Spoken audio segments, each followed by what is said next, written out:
आप देख रहे हैं न्यूज़ 9 भारत, रखिए आपको सबसे आगे। नमस्कार, आप देख रहे हैं न्यूज़ 9 भारत, मैं हूं आपके साथ अंजलि। चलिए रुक करते हैं खबरों की ओर। उत्तर प्रदेश के आजमगढ़ जिले में किसान उत्पादक संगठन व ग्रामीण फाउंडेशन के द्वारा किसान उत्पादन संगठन का वित्तीय संस्थाओं के साथ समायोजन में एक दिवसीय कार्यशाला का आयोजन किया गया, जिसमें मुख्य रूप से 10 किसान उत्पादक संगठन ने भाग लिया और ग्रामीण फाउंडेशन व कृषि विभाग के वैज्ञानिक TDM, नाबार्ड और सभी बैंकों के अधिकारियों ने चढ़ बढ़कर हिस्सा लिया और किसानों की आय को बढ़ाने में जिन उपकरणों व पैसों की जरूरत के लिए परेशानियां आती हैं, उसके लिए बैंकों से ऋण देना, उनका सहयोग करना, इन सभी बातों पर चर्चाएं हुई और बैंकों के अधिकारियों ने किसानों को लोन देना व उनका सहयोग करना अपनी प्राथमिकताएं बताएं और कृषि वैज्ञानिक से लेकर TDM, नाबार्ड तक सभी विभाग के अधिकारियों ने किसानों के प्रति समर्पित होने की बात कही और ये सब सराहनीय कदम ग्रामीण फाउंडेशन के अथक प्रयासों से संभव हो पा रहा है। मुख्य रूप से मंडल व जोन के 10 किसान उत्पादक संगठन इस कार्यशाला में भाग लिए और मुख्य रूप से सठिगांव फार्मर प्रोड्यूसर कंपनी के board of director doctor Ashok Chauhan व सठिगांव फार्मर प्रोड्यूसर के ऑनर राजेश यादव व समस्त अधिकारियों ने सहजन का चॉकलेट लॉन्च किया। बहुत ही महत्वपूर्ण कार्यकर सिद्ध हुआ जो मनुष्य के लिए पौष्टिक व लाभकारी सिद्ध है। इस कार्यशाला में मुख्य रूप से कृषि वैज्ञानिक कोटवा डॉक्टर RP सिंह, ग्रामीण फाउंडेशन के सीनियर मैनेजर अनीता यादव आदि लोग मौजूद रहे और सठिगांव फार्मर प्रोड्यूसर कंपनी ने अपने किसानों को नई वैरायटी का सरसों का बीज भी अपने सेंटर पर वितरित किया। Bureau report Amit Kharwar.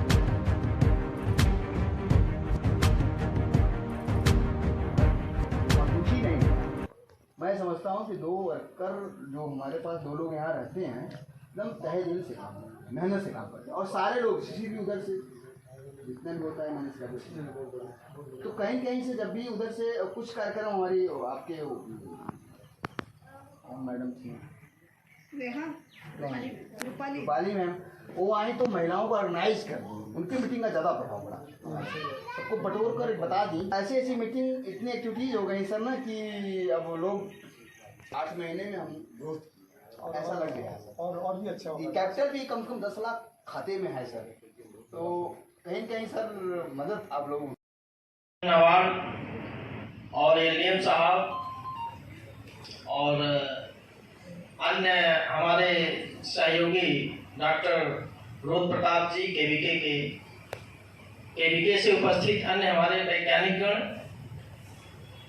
और मुख्य रूप से जो ये पार्टिसिपेट कर रहे हैं विभिन्न FPO द्वारा उनके पदाधिकारी, मुझे भी यहाँ आने का अवसर मिला और FPO द्वारा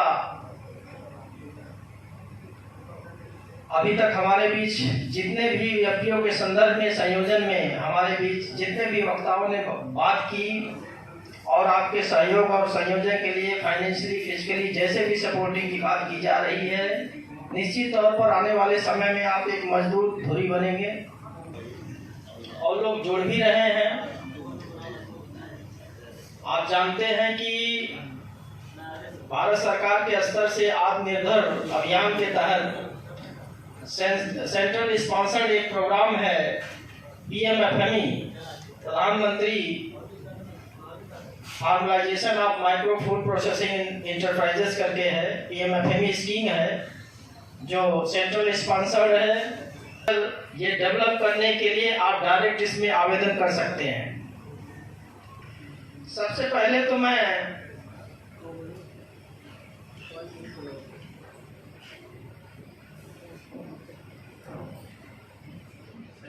समूह में अगर कोई इकाई है, वो चाहे FPO हो, चाहे SHG हो या सहकारिता हो, ऐसे में किसी भी तरह के खाद्य प्रसंस्करण की इकाई का सब्सिडी है और ट्रैक्टर लोन दे रहे हैं। लेकिन ट्रैक्टर के साथ साथ जो KCC है, हम इस चीज को देखें कि एक सैचुरेशन लेवल पर पहुंच गया है।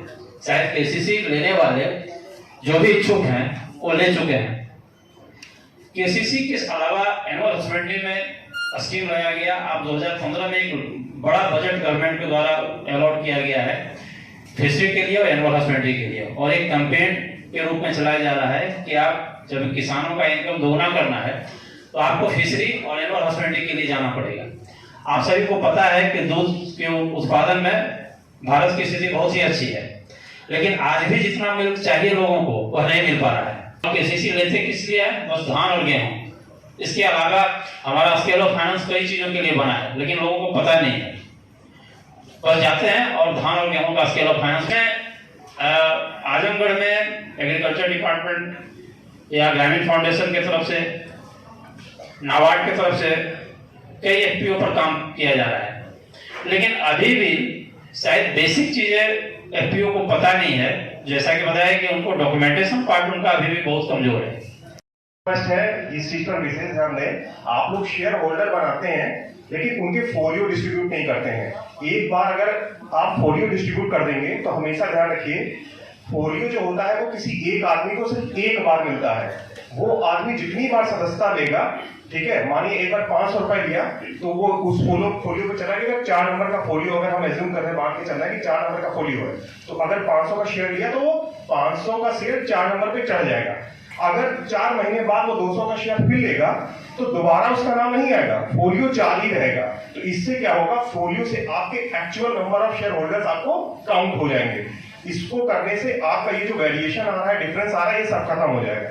तो पहला एक काम ये करिए। दूसरा जो जीएसटी को लेकर के है, होता क्या है, ज्यादातर कंपनी क्या होती है, जीएसटी किसी और से फाइल कराती है और ऑडिट कंप्लायंस कोई और सीए करता है। तो लास्ट में जब बैलेंस शीट बनाने की बारी आती है तो पता चलता है कि वो जीएसटी के वो रिटर्न्स उससे मैच नहीं कर रहे क्योंकि सीए के फॉलोअप में नहीं थे, या आप उसको कहीं इंटीमेट नहीं कर पाते या लिख नहीं पाते हैं। इससे बचने के लिए सबसे अच्छा तरीका है कि आप कोशिश करिए कि जीएसटी रिटर्न्स अगर कर रहे हैं तो अपनी वॉच में रखिए, उसको टोटल कैलकुलेट करिए और जब आपका फाइनल बैलेंस शीट बनने आए तो उसको कैलकुलेट करके एक बार अपने सीए से टैली कर लीजिए।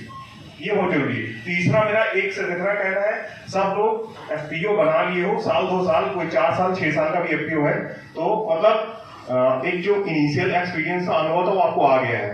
होता क्या है, बिजनेस पर्पस में जैसे भी वो बोल रहे थे 50 लाख का वो टर्नओवर किए, वहां नहीं लिखा, ये नहीं लिखा। कंपनी के अंदर 2-3 चीजें ऐसी हैं कि जो मतलब समझते आप समझेंगे। जैसे कि अभी कंपनी के पास फाइनेंस नहीं है, कंपनी के पास फाइनेंस नहीं है, फिर भी कंपनी अपना टर्नओवर कर रही है, तो कहां से कर रही है? ज्यादातर कंपनी क्या करती है, अपने डायरेक्टर से पैसा लेकर के कंपनी में रन कराती है। ज्यादातर क्या होता है, 4-5 डायरेक्टर जो थोड़े मतलब साउंड हुए, जिनके पास पैसा है, पूंजी है, तो वो कंपनी में लगा देते हैं। दिक्कत क्या है, कंपनी को ये अलाउ है कि अपने डायरेक्टर से वो लोन ले सकती है, मतलब उस पूंजी को ले सकती है। दिक्कत यहाँ पर है कि वो उसको मिनट्स में नहीं लेती है। तो कृपया कर ये जरूर करें कि अगर कोई डायरेक्टर किसी कंपनी के अंदर कोई पैसा लगा रहा है तो उसको बाकायदा मिनट्स में आप लो कि फला इस कंपनी के डायरेक्टर द्वारा इतना पैसा इस कंपनी में लगाया गया, उसका आप रिटर्न कैसे देंगे उसको भी नोटिस करके वहां डालिए, और उसका रेट जो रीपेमेंट आप करेंगे, जो कंपनी से वापस जाएगा, उस पर क्या प्रॉफिट आप उसको देंगे, ये भी चीज आपका डालना जरूरी है। अगर ये सब चीजें कर रहे हैं, हो रहा है, लेकिन आप उसको डाल नहीं रहे हो और उस पर ये फिर क्वेश्चन मार्क लगा देंगे, ये क्या मतलब, कोई भी बैंकर्स अगर आएगा तो वो क्वेश्चन मार्क लगाएगा। रीजन, आपकी कंपनी को पूंजी काफ़ी दूर इलाके से सब लोग यहाँ पे आए हुए, साथ में मैं उन्हें आमंत्रित करता हूँ। साथ में बहुत सारे जो है फाइनेंशियल इंस्टीट्यूशंस के रिप्रेजेंटेटिव जो हैं, ऑफिशियल्स जो भी हमारे यहाँ उपस्थित हैं, तो सबको एक बार once again that welcome to आज का जो इवेंट है। गोइंग फॉरवर्ड हम लोग एक तो है कि महिलाओं को आगे लेके जाना है, वुमेन पे फोकस हमारा है। दूसरा है कि तकनीकी को लेकर के, टेक्नोलॉजी पे बहुत ही ज़्यादा फोकस हमारा है कि कौन सा टेक्नोलॉजी। आजमगढ़ जिले की 35 शाखाएं आती हैं। पूरे बनारस जोन की बात करें तो इस तरीके के 7 क्षेत्रीय कार्यालय हैं, जिसमें बनारस जिला, भदोही, मिर्जापुर, गाजी का भी बता रहे थे कि अगर हम एफपीओ का जो क्रेडिट रिक्वायरमेंट है या जो उनका बैंकों से जो जुड़ाव है या जो क्रेडिट नीड के लिए जो बैंकों से वो अप्रोच कर रहे हैं वो बहुत कम है। मेरा एक्सपीरियंस है सर कि आजमगढ़ में तो इस जिले की बात करें तो बिल्कुल नेग्लिजिबल है।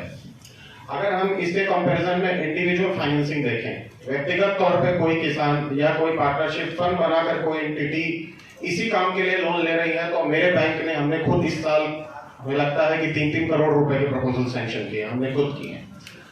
और यही काम अगर कोई एफपीओ इस चीज के लिए मेरे पास आएगा तो इससे ज्यादा खुशी की बात नहीं हो सकती, क्योंकि मैं ज्यादा एक लेंडर के तौर पर मैं ज्यादा सुरक्षित महसूस करूंगा अगर एफपीओ मेरे पास आएगा, क्योंकि एफपीओ का जो लेजिस्लेचर है वो ज्यादा स्ट्रांग है।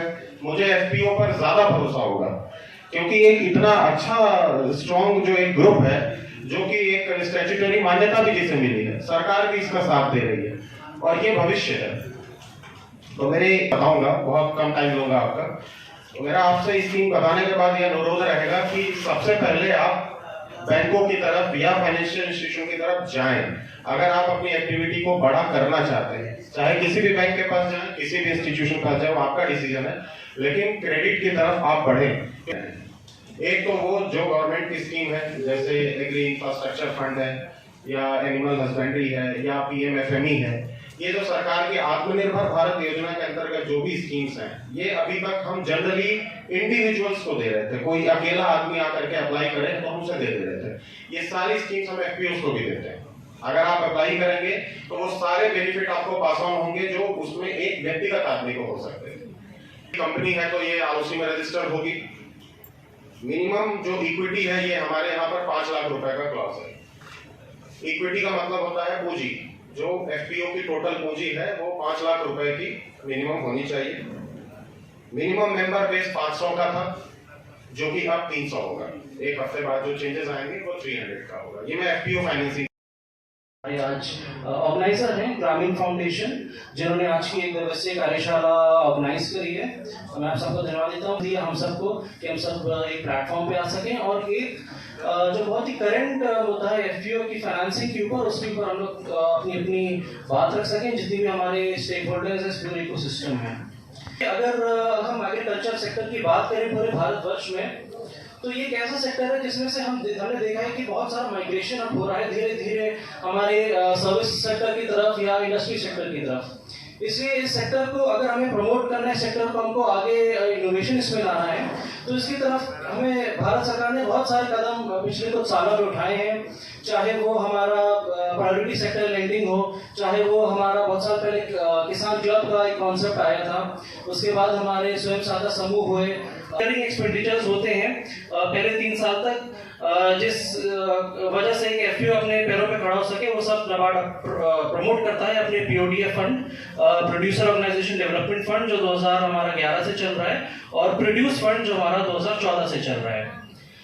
एक बार इंक्यूबेशन स्टेज पूरा हो जाता है एफपीओ का, तो जो अगला स्टेज आता है उसकी फाइनेंसिंग का, वो होता है बेसिकली उसका नर्चरिंग वाला स्टेज, जिसमें उसको वर्किंग कैपिटल की आवश्यकता रहती है, उसको इक्विटी फाइनेंसिंग की आवश्यकता रहती है। तो इनिशियली तो एफपीओ का वेजिटेबल की खेती में काम कर रहे हो या ऑयल सीड्स या पल्सेस में काम कर रहे हो, तो इसमें जो चैलेंज रहता है वो एफपीओ के लिए कि वो कैसे जितनी उसकी लागत है उसको रिकवर कर सके, एक ब्रेक इवन स्टेज पॉइंट पर आ सके। तो इसमें वर्किंग कैपिटल की रहती है, चाहे वो वर्किंग कैपिटल की रिक्वायरमेंट हो, चाहे वो टर्म लोन की रिक्वायरमेंट हो। इस क्रम में जो ज्यादातर चैलेंजेस देखे गए हैं एफपीओ को फाइनेंसिंग में, जिसकी वजह से उनको फाइनेंसिंग में रुकावटें आती हैं, वो है कि उनका कैपिटल बेस हमेशा कम रहता है एफपीओ। आज का ये सर्वप्रथम मैं जो ग्रामीण फाउंडेशन के प्रेरक मोहम्मद यूनुस साहब को नमन करते हुए अपनी बात आगे बढ़ाना चाहता हूँ। यहाँ पर उपस्थित कृषि विभाग से आए हुए हैं, अन्य विभाग, कुमार सिंह जी जो प्राध्यापक हैं कृषि महाविद्यालय कोटवा में, यहाँ ग्रामीण फाउंडेशन के सभी हमारे जो पदाधिकारीगण हैं, एवं आप सभी एफपीओ के संचालकगण जितने लोग यहाँ उपस्थित हैं, एवं मीडिया, जैसा कि आप देख रहे हैं, एक राष्ट्रीय लेवल पे भी एक सोच विकसित की गई है। हमारे जो माननीय प्रधानमंत्री जी हैं, उन्होंने अपने उद्बोधन में भी ये कहा है कि कृषि विज्ञान केंद्र किसानों के भरोसा केंद्र के रूप में कार्य कर रहे हैं। तो ये एक कॉम्प्लीमेंट है कृषि विज्ञान केंद्र के लिए कि हमारे माननीय प्रधानमंत्री जी हमारी भूमिकाओं को लेके ग्रामीण क्षेत्रों में किए गए कार्यों के प्रति बहुत संजीदा हैं। और निश्चित रूप से मैं आपको बताऊं, चूँकि मेरी सेवा शायद आपको मेरी उम्र देख के अंदाज़ा ना लगे, लेकिन मैं 17-18 वर्ष की सेवा पूरा कर चुका हूं। और इस दौरान मुझे राज्य सरकार में भी यही आजमगढ़ जिले में, चूँकि समूहों के बीच में एक हमारी परियोजना थी उत्तर प्रदेश कृषि विविधीकरण परियोजना, उसमें भी जिला स्तरीय अधिकारी के रूप में कार्य करने का अवसर मिला। और उसके बाद भारत सरकार में भी कृषि मंत्रालय में संयुक्त निदेशक के पद पर कार्य कर चुका हूँ। तो इन जो एक यात्रा, वास्तव में जो काम शुरू हुआ है, जो कार्यशाला है, ये विभिन्न स्टेक होल्डर्स जो एफपीओ के विकास में योगदान दे रहे हैं उनको लेकर आयोजित की गई है। तो मैं सभी को धन्यवाद देना चाहता हूं कि स्पेशली ईस्टर्न उत्तर प्रदेश में जो ये कार्य हो रहा है, मैंने देखा है कि इधर विगत कुछ दिनों में एक अच्छी शुरुआत हुई है, जिसमें हम ये निश्चित रूप से ये प्रयास कर रहे हैं, जी हैं, ये बड़ी इनोवेटिव सोच है और अक्सर हम लोगों से इनकी चर्चाएं होती रहती हैं। मैं एक विषय पे और ध्यान आकृष्ट आप सभी का करना चाहूँगा। अभी देखिए, हमारे जो जिले में इंडिविजुअल फार्मर हैं, मतलब व्यक्तिगत लेवल पे जो किसान काम कर रहे हैं, बहुत से अच्छे किसान हैं जिनको मैं शायद आपको उंगलियों पे गिनाऊं तो उत्तर प्रदेश सरकार का एक बहुत बर्निंग टॉपिक चल रहा है, प्राकृतिक खेती से हम कैसे आगे बढ़ें। तो उसमें अभी कुछ ही दिनों पहले हमारे जनपद के एक बहुत ही प्रेरक किसान हैं श्री महेंद्र सिंह जी, उनको अभी हमारे जो गुजरात के माननीय राज्यपाल हैं आचार्य देवव्रत जी और हमारे माननीय मुख्यमंत्री जी श्री योगी आदित्यनाथ जी, दोनों लोगों ने संयुक्त रूप से एक कार्यशाला में सम्मानित किया है। तो ऐसे सम्मान से निश्चित रूप से हम सभी का जो है एक जो एफपीओ बना के ये काम कर सकते हैं, क्योंकि बहुत से, जैसे हम खुद ही बहुत से किसानों को जानते हैं, क्योंकि आजमगढ़ एक बड़ा जनपद। आज का जो विषय है बहुत ही रेलिवेंट है और बहुत जरूरी भी है हम सभी लोगों के लिए, क्योंकि एक सेक्टर ऐसा अभी भी अपने भारत में है जो जिसमें बहुत ज़्यादा पोटेंशियल है और शायद अभी हम उसको एक्सप्लोर नहीं कर पा रहे हैं। बहुत सारे रेस्ट्रिक्शंस हैं, रिसोर्स क्रंच की बात अभी हो रही थी, तमाम ऐसी चीज़ें कही गई जिसकी वजह से हम अपने एग्रीकल्चर सेक्टर को पूरी तरह से उसके पोटेंशियल को एक्सप्लोर नहीं कर पा रहे हैं। और मुझे लगता है कि FPO is on the go. आज के टाइम पे एफपीओ को एक अच्छा टूल माना जा रहा है एग्रीकल्चर सेक्टर के जो भी पोटेंशियल है उनको एक्सप्लोर करने में। और भी टूल्स हो सकते हैं, बट ये भी एक टूल है। और प्रैक्टिकली भी मैं अभी इस जनपद में मेरे पास में डीसी नरनल का चार्ज, यहाँ दूसरे ऑफिसर थे वो चले गए इसलिए मिला है, इसलिए मुझे यहाँ का बहुत एक्सपोजर नहीं है, हार्डली 3-4 दिन मुझे हुए हैं। लेकिन इसके पहले मैंने डीसी के रूप में काम किया है, जनपद बहराइच में काम किया है। एफपीओ ना फाइनेंसेस को अट्रैक्ट कर पाते हैं, ना ही हम मार्केट को सर्च कर पाते हैं। स्टोरेज के इशू भी कई तरह के होते हैं कि हम अगर अपने प्रोडक्शन को मार्केट से लिंक तभी कर पाएंगे जब मार्केट के ट्रेंड के हिसाब से हम उसको मार्केट में डाल पाएं। जब उसकी डिमांड हो तो हम उसको डाल पाएं। प्रोडक्शन के टाइम पे डिमांड, उसका रेट कम होता है और बहुत सारे फार्मर्स को मजबूरी में बेचना पड़ता है। तो ये 3-4 इशू हैं एग्रीकल्चर सेक्टर में जिनको एफपीओ एड्रेस करता है। तो एक एफपीओ के साथ हम लोगों ने काम किया। वहाँ पर बहराइच का एक क्षेत्र है मीरपुरवा, जो कतरनिया घाट फॉरेस्ट रेंज भी है, वो जानते होंगे आप लोग। तो वहाँ की सॉइल का नेचर कुछ ऐसा है कि अगर आप हल्दी की पैदावार आजमगढ़ में करेंगे सामान्य तरीके से, और हल्दी की पैदावार वहाँ जो मीरपुरवा में होती है, तो नेचुरली वहाँ की सॉइल का कुछ नेचर ऐसा है कि हल्दी का जो एक सबसे इम्पोर्टेंट कंटेंट होता है कर्क्यूमिन कंटेंट, उसका परसेंटेज वहाँ नेचुरली बहुत हाई होता है। और उसके लिए वहाँ पर रिसर्चेज हुए, वहाँ पर उसका सर्टिफिकेशन हुआ, और वहाँ पर जो भी एग्रीकल्चर साइंटिस्ट थे उन्होंने के लिए फिलहाल इतना ही काफी। बने रहिए हमारे साथ छोटी से बड़ी खबर जानने के लिए न्यूज़ 9 भारत पर। अब चाहूंगी इजाजत, नमस्कार।